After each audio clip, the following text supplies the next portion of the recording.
semuanya, selamat datang kembali di channel Study. Buat kalian yang baru di sini, perkenalkan namaku Andin. Gimana kabarnya? Aku berharap semoga kalian baik-baik saja dan sehat selalu. Nah, jadi kali ini sesuai dengan judul yang udah kalian baca, aku bakalan ngasih tahu 5 kesalahan yang harus dihindari kalau kita lagi belajar. Aku nggak cuma ngasih tahu kesalahan-kesalahan dalam belajar, tapi aku juga ngasih tahu solusi-solusinya biar kalian itu nggak melakukan kesalahan-kesalahan tersebut. Oke, langsung aja kita ke kesalahan yang pertama. Kesalahan yang pertama adalah kalian itu menggunakan metode menghafal dalam kegiatan belajar. Hayo di sini siapa yang masih menggunakan metode menghafal dalam kegiatan belajar? Sebenarnya metode menghafal itu tidak efektif. Karena apa? Karena kalau kita menghafal itu waktunya cuma sementara. Pasti nanti ada suatu saat kita itu akan lupa dan menyebabkan kita kurang paham akan sesuatu materi. Jadi solusinya adalah kita itu pahamin konsepnya, bukan kita hafalin. Otomatis dengan kita udah memahami konsep dasarnya, kita nggak perlu lagi untuk menghafal. Kita udah paham, kita udah maksimal, kita udah efektif. Maka dari itu kalian itu jangan menghafal entah itu rumus, entah itu bacaan, atau apapun itu dalam pembelajaran, dalam suatu materi, kalian itu harus pahamin konsep dasarnya dulu. Kesalahan yang kedua adalah ini kesalahan terbesar dalam kegiatan belajar.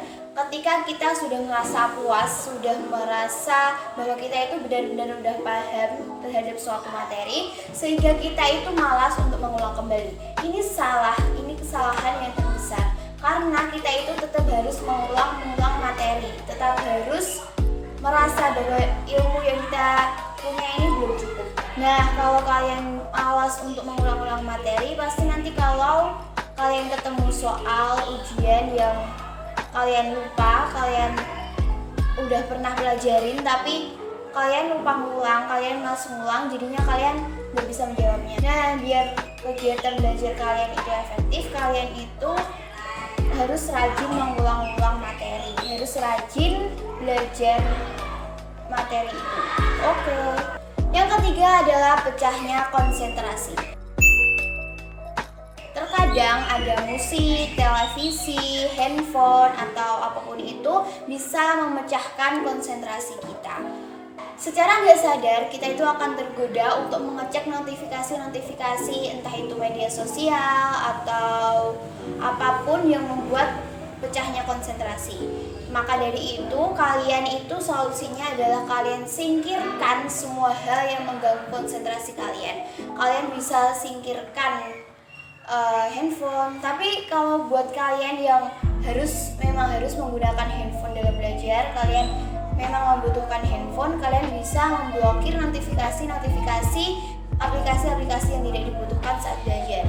Jadi kalian fokus kepada aplikasi-aplikasi yang memang kalian butuhkan saja. Dan kalau memang handphone itu tidak diperlukan waktu belajar, kalian bisa singkirkan atau kalian minta orang tua kalian untuk sita HP kalian dulu untuk sementara waktu. Kesalahan yang keempat adalah kalian itu melakukan SKS.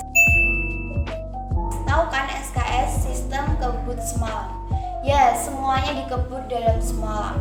Karena kalau kalian SKS itu, otak kalian itu akan bekerja secara paksa dan mungkin keesokan harinya kalian malah lelah, kalian malah ngantuk, dan ini malah merugikan diri kita sendiri.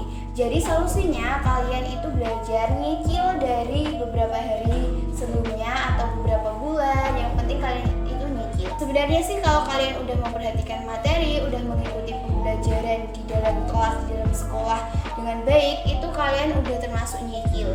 Nah, jadi kalau kalian itu lagi sekolah, lagi pembelajaran, kalian itu harus benar-benar fokus, harus benar-benar belajar dengan sungguh-sungguh, karena itu udah termasuk nyicil. Daripada nanti kalian SKS dan gak efektif dan hasilnya malah merugikan diri kita sendiri, jadi kalian mending nyicil dari jauh-jauh hari. Ini adalah kesalahan terakhir, kesalahan kelima yang dibahas di video ini. Jadi kesalahan yang kelima adalah malu bertanya. Mungkin kalian udah sering banget pernah dengar malu bertanya sesat di jalan. Iya, itu bener banget. Kalau kalian memang bener belum paham tentang suatu materi, kalian tuh harus bertanya, jangan malu bertanya.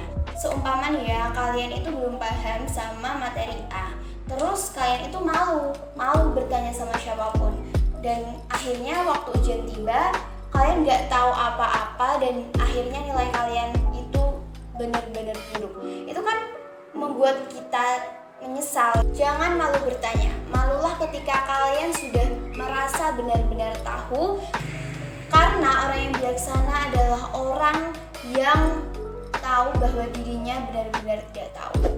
Itu tadi ada 5 kesalahan yang dibahas beserta solusi-solusinya. Kalian jangan lakukan kesalahan tadi dalam kegiatan belajar kalian. Semoga ini bermanfaat buat kalian. Kalau kalian mau, kalian boleh follow Instagramku @andin_arulia. Jangan lupa subscribe, jangan lupa juga untuk like dan komennya. Dan juga kalian boleh share ke teman-teman supaya teman-teman kalian itu tahu. Oke, see you dan bye-bye.